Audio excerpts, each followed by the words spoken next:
Hi guys, I'm Shmee. Good morning to you. Welcome back to the channel and welcome to Paris. We're in front of the Eiffel Tower with my 4 cars that we're taking on this tour, the Ring Wing Ting. Yesterday, literally, I picked up the new GT3 from Topaz, drove it 500 kilometers from London here to Paris, joined by some friends driving my other cars, the GTR, the 675 LT Spider and the Vantage GT8. Today though, I want to jump in and out of each of these cars. They're all track-focused special editions of their respective models, and let's see what they're all like, the differences between them. We've got cars with different engine configurations, layouts, cylinders. We've also got different gearboxes. So let's discover the 4 winged cars, the things they have in common: 4 wheels, an Alcantara steering wheel, bucket seats and wings on the back. Let's have a quick walk around and then drive today over via Reims, via Spa towards Germany, because tomorrow we're going to the Nurburgring. Let's have a walk down the cars and talk a bit about them.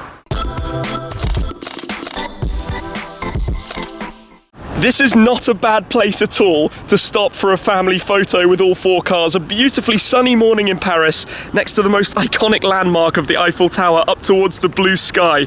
It is absolutely stunning. Now I want to talk a bit about this because on the face of it, these 4 cars all serve a very similar purpose. They're all road legal supercars that are designed for the track, all very, very racetrack focused, but there are quite a few differences between them. For example, where the engines are located, the gearboxes, whether they're naturally aspirated or twin turbocharged, but they're all based on their respective standard road car models and dialed up. So the GT3 is of course a Porsche 911 with more aero. The AMG GTR is based on the Mercedes-AMG GT and GTS. The McLaren 675 LT Spider is based on the 650S. And at the end, the Vantage GT8 is based on Aston's V8 Vantage, a car that's been around for quite a while, 10, 12 years or so now.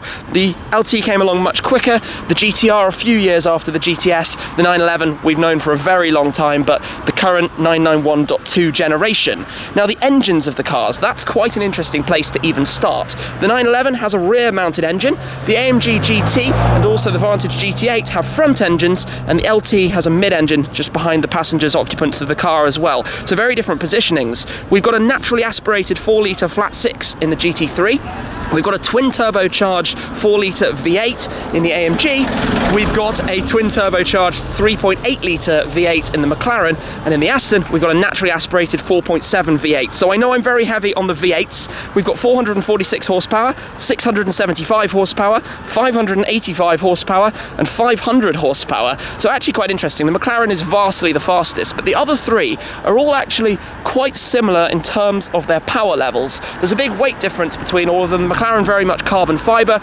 Porsche being a dynamic car of course for the track. They're all track cars, so what am I saying? We've got bucket seats in them all. We've got the Porsche 918 seats, the AMG seats, McLaren's buckets, even the GT8 has a bucket seat as well. And the 4 colours together in the sunshine here I think is really quite something as well. So these are the 4 cars that I planned to do this trip with, to really get to experience them and drive each different one and see a bit more about them and almost come to a conclusion about which maybe I prefer for different driving environments, but just to get a feel for the experience of the 4 different cars on this trip with some good friends, driving them across France towards Germany today.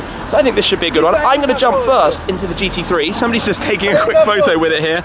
Wouldn't you want to do the same in front of the Eiffel Tower? I'll jump in there and we'll get talking about what the GT3 is like to drive. One quite fun thing to do just before we get moving would be to hear all of the sounds of the startups, and I can tell you that the GT8 is by far the best, but let's get started and take a listen to it now. Thunders into life. Then we have the McLaren. Deep, raucous rumble. And the AMG GTR, which surprisingly is actually quite quiet. Deep, makes epic crackles. Then I'm going to have to jump into the GT3. Yeah, kind of like that. I'm going to jump into the GT3 so we can hear what this one is like, if I can find a key from my pocket right here, the Nurburgring key, to match the car. So let me step in and just fire the GT3 up so you can hear this as well before we get moving. Oh, I've failed here. Key in. Flat 6 pops into life, so let's get driving.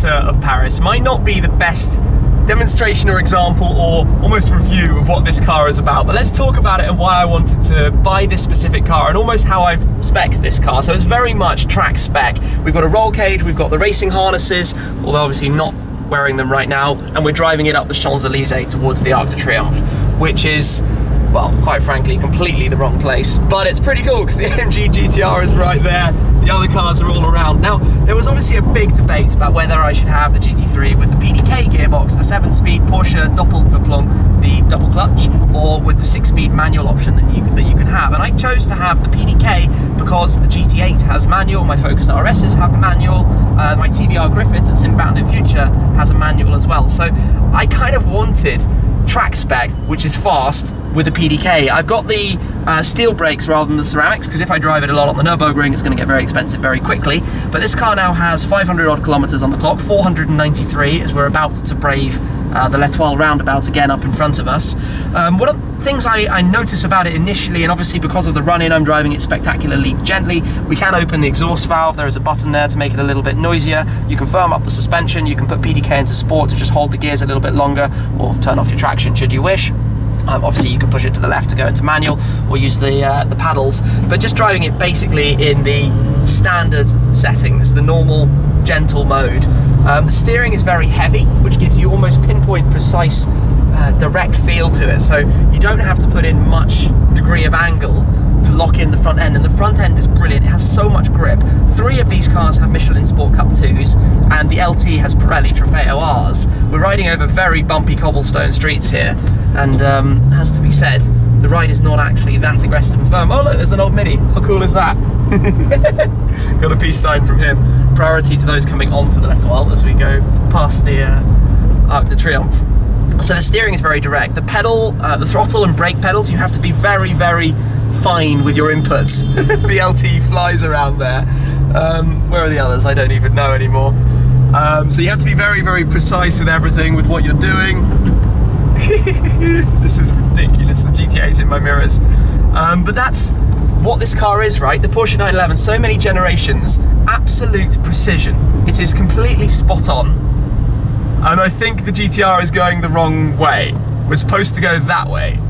Oh well, we'll sort that out and then come back. The GTR is back with us. So what I was saying was about the history of the 911, and in particular Porsche GT cars and what they build and how they build them so perfectly and precise. Everything about the car, you can feel that your inputs have a direct reward. You hear noises from the road. It has a lightweight flywheel, so when you're idling or moving very slowly, that bus is terrifying, you get a lot of raw noises from the car, which makes it quite exciting to drive. So I'm looking forward to pushing this car a lot more in the coming days. Obviously today, just driving out of Paris, traffic jams, gently, slow, nothing too much really is happening, unfortunately. So I can't really push it. We'll build up the revs as we get through some more kilometers later today, but we will head out of town and then I'll swap into something else.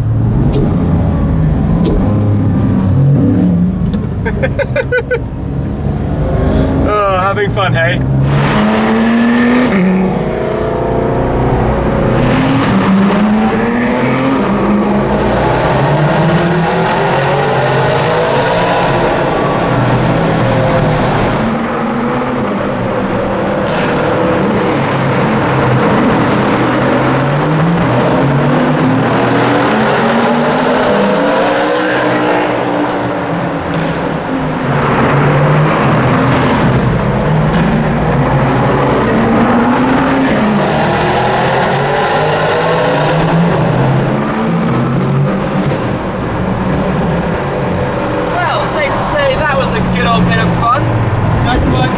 That was awesome. Having left Paris, I am now in the AMG GTR, which is a very different car. This car is, of course, basically a Grand Tourer that's been made crazy. And out of all of these cars, I actually think it's probably the fastest in terms of its Nurburgring Nordschleife lap time. So although this thing set a 7 minutes and 11, and the GT3 did a 7 minutes and 13, I think this is the car that I've actually spec'd more for road use rather than track. And there goes the GT3 right now.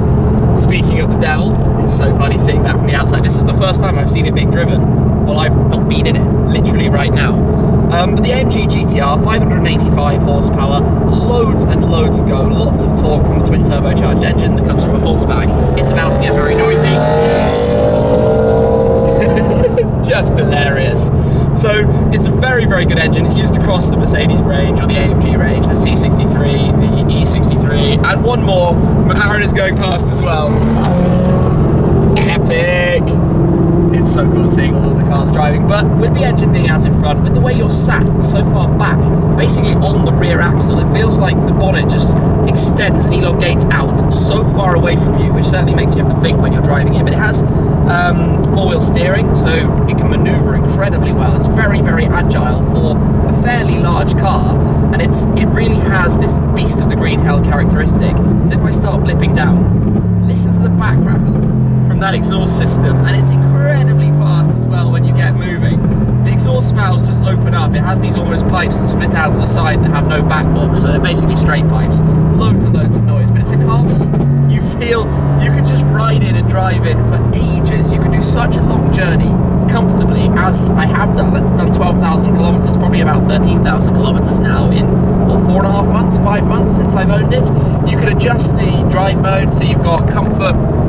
We were just in individual, where I've completely configured it, but you go into comfort mode where it's all a lot quieter, sport, sport plus, or race mode. They will adjust your suspension, your exhaust, throttle mapping, that side of things. So very, very nice configuration system. I do think it's a little bit dated in terms of the displays. This could be a little bit more modern and updated. Just having one single central display isn't necessarily, the best compared to the rest of the Mercedes range. But as a car, it's practical in terms of luggage space. It's very, very fun to drive. It's fast, and it's just quite relaxing. Yet, if you dial it up, it's bonkers. So I love this thing. I've talked about it an awful lot recently, but it's amazing how lap time-wise, this and the GT3 are very similar, but such different propositions. Anyway, where we're going to head now, away from the motorways, is towards the circuit of Reims-Gueux, or Reims-Gueux, I think it is in French, which is an old racing track that's now abandoned, but it still has the legendary pit lane, the grandstands and pit boxes to have a look at, take a few more photos, but then we'll swap to something a little bit noisier. It's going to be GT8 time. Look, we came all the way to France just to go and visit IKEA. It's funny how wherever you go in the world, and on that side KFC as well, wherever you go, it's always the same places. Even if you go as far as Australia, as I've just discovered, you literally just walk out of your hotel and, oh look, there's a McDonald's or something like that. But Reims, where we're heading right now, is of course a very iconic place. It makes for some lovely photography, but it also means we've got a few slightly more open roads. Just enjoy the GTR a little bit more, because you forget how insanely fast this car actually is. It's a really, really quick beast. If you want to do an IKEA video, they do pretty well, don't they? Normally, yeah. It's funny timing. Thanks, Joe. There's something about the throatiness of this engine. It's such a deep grumble and growl of intent and focus. But just up ahead of us here, you can see either side of the road. On the left, you have the grandstands, and on the right, you have the pit boxes and race control and that side of things. And we're literally out in the middle of nowhere. But this road that we're driving on used to be a racetrack. This was a track that went across the countryside and around where we are, and you can just imagine driving it seriously quickly, and now this is all that's left of it. But we'll park up, swap cars, and make some noise.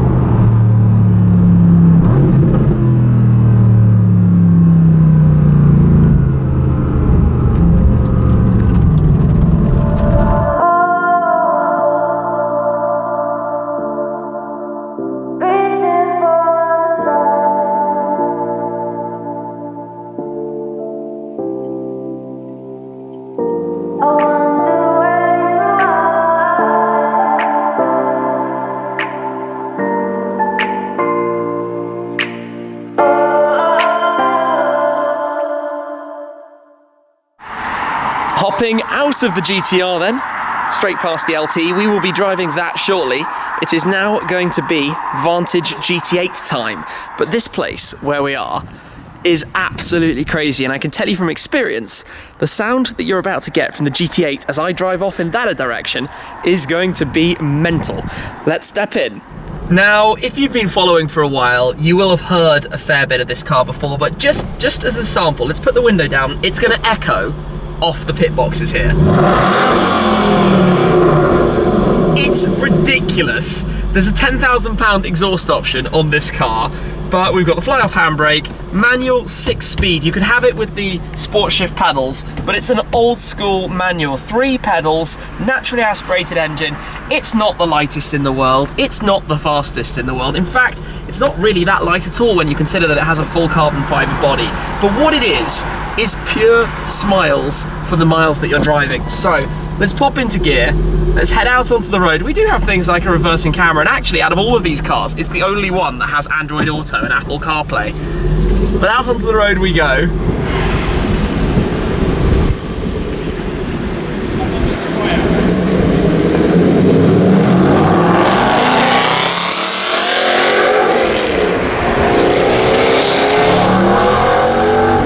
This is absurd.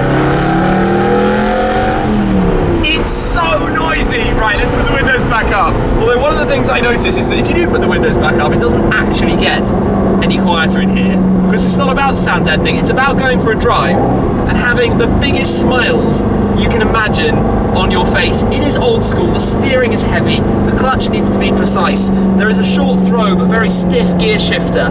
It's all raw driving experience, and that's what this car's built for, and that's why there are only 150 of them. Limited edition, special, almost tribute to the success of the Vantage, a car that lasted about 12 years since it was introduced. There have been the V12 versions, the GT12 came out with sport shift, but this car, the GT8, is just absurdity to the finest degree. Exactly how it should be. Anyway, around we go, back past again, just to get a little bit more of the noise out of it, and I love driving this thing. Absolutely love this. The noise of it is all of the drama and experience you could ever want in a car. The burbles, the overrun.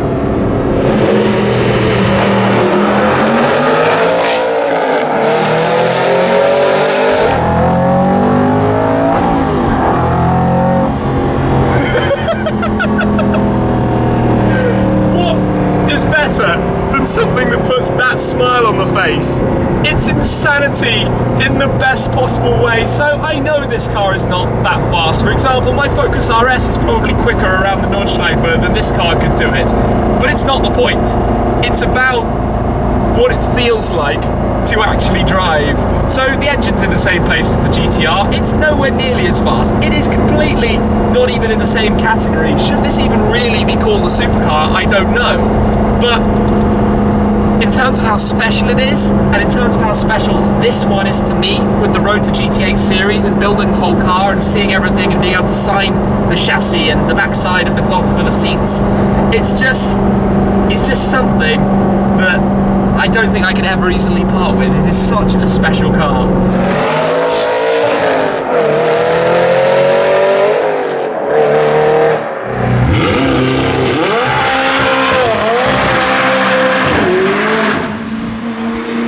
The 675 LT Spider, the big one, the flagship of the collection at the moment, the car that I think has been so significant in my YouTube channel, but also in terms of defining what is a supercar to me.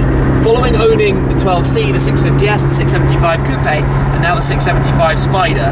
And really, when you think about it, it's just over 1,300 kilos, 675 horsepower from the twin turbocharged 3.8 litre V8 in the back. It is so fast, but such a phenomenal machine to drive. And if I press down here, the active dynamics panel, and enable this, we have our individual controls for the handling and the powertrain modes. I've got them set up for Sport and Sport, which is the perfect road configuration, manual mode, and one press of ESC off to put it into dynamic mode. That basically sets all of that up how you want it. Then you've got the 7-speed double clutch with the rocker paddles. That back crack you get, the ignition cut on shifting, but when you put your foot down, it just moves so quickly, and you get these fantastic sounds out of it. The bangs on the shift. I absolutely love driving this thing, and if we also come down here, we can lower the rear window. So there's a switch, obviously it's a Spider, but lowering the rear window down, you get all of the noise in here. The front end is so planted and so sticky. You've got a small steering wheel, but it feels so confidence-inspiring in your hands. This thing is, it's a serious supercar. It's so all around Everything about it is just next level. It's not necessarily as dramatic as the GT8, it's not as practical as the GTR, and it's not maybe as precise as the GT3. But what it does do is go very, very quickly, very, very easily. So, yeah, I mean, these are all quite different machines, really. Between the 4 different cars, they all do quite different things. The 675 LT Spider was the culmination of McLaren Automotive's first, latest generation road car when they relaunched as a new car brand. And I was with that story all the way through. I absolutely love it. And this car's done 17,000 kilometers now on the trip, on the odometer, in what? It's not even 2 years old yet, so it's been driven well, it's been to Spa, it's had plenty of runs out on runways and the Autobahn, VMAX'd on the Autobahn. It might not be the easiest daily driver, it's got a very low carbon fibre front end. The doors are, they open upwards and outwards, which makes it a little bit awkward, but everything about it to me just defines and screams proper supercar.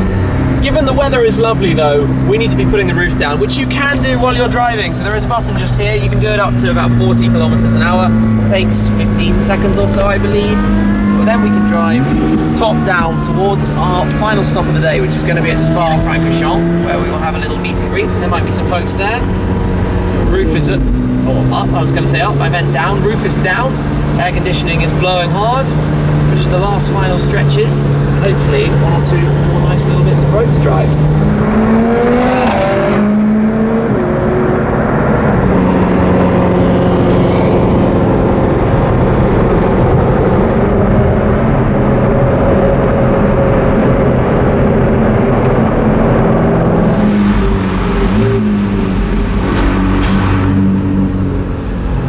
We find ourselves then arriving at Spa, but I don't really know which way we're going other than let's follow the arrows and head in this direction. We're inside the circuit of Spa-Francorchamps. We'll come down here, just have a look and see where the GT3 went, because it was just in front of us a moment ago. What an iconic location then to wrap up today's video. We started at the Eiffel Tower, but we're finishing here at Spa-Francorchamps in front of one of the most famous corners on the racing calendar. We've driven from France over to Belgium, but let's just take a quick walk around. And obviously we've lined up all the cars like this for some photographs that we've just been taking. It is stunning right here. But obviously, as I said, the 675 LT Spider is very much, to me, the definitive supercar. It is pure performance and driving experience. The way the front end turns in, the power delivery is just incredible, and that was a GT3 just going up through Eau Rouge just there. Obviously this car specified in my Orion purple one-off paintwork with the silver highlights to the wheels, the brake calipers and the pinstripes around it. And matching with the interior, of course, as well. The seats that some people say look a little bit like the Scream. You probably know what I mean by that. But it really is an astonishing piece of kit. Then we move from that to something that makes an awful lot less sense as a supercar, the Vantage GT8. It is noisy and it is very dramatic, but it's not necessarily the fastest thing in the world. Either way, though, I think it's incredibly enjoyable to drive. Everybody who gets behind the wheel has a fantastic time. So it really is just noisy for drama, for a Sunday afternoon drive where you just want to have fun, especially in the UK where speed limits obviously hold you back and that kind of stuff. That thing is right up there with the very best. Then we move to the Mercedes-AMG GTR, the reliable, practical, most useful daily supercar, I'd say, the one that you could actually use for just about everything. It's a funny seating position being so far back towards the rear of the car, but it is really a car that can just do everything. Proper driving roads when you want to, but also be comfortable as a grand tourer. I think you could literally call that the daily hardcore supercar. And then we come down to the GT3, parked down here, but being the brightest car standing out pretty brightly in the photographs we've been taking. The new car, the latest addition to the fleet, and obviously in this colour, just looking awesome. I think a lot of people might have told me I should have had black wheels, but I've always particularly liked Porsche's platinum wheels. I think this is the car that is not too scary to drive on track. It's the car that you feel you can jump in and drive quite hard and enjoy the naturally aspirated engine revving up to 9,000 RPM and just make an absolute scream out of it and have a whale of a time. 911s are like that. They just feel confidence inspiring to the absolute max, and it's fun for me to have a left-hand drive car with a German number plate. But that is the new edition. So there we have it. Lots of people here taking pictures, unsurprisingly. Cars are looking a little bit scattered out for the video, but on photos this has been a stunning location. And just watching the cars driving around the track here. Was that Cayman just going up, a few older Porsches as well as the GT3. What a day, driving all 4 cars back to back on the Ring Wing Ting trip that we're doing from Paris this morning over towards Belgium, where we are now at Spa-Francorchamps. So thank you very much for watching, guys. I really, really appreciate your support. Thank you for following the journeys with each and every one of these cars, the specking, build processes through to delivery, and some of these adventures that we go on. I appreciate it an awful lot, and I hope you enjoy the content and continue to do so going forwards. Anyway, make sure you're subscribed for plenty more to come in the future. That is it for today, though. Thank you again, and I'll see you very soon. Cheers.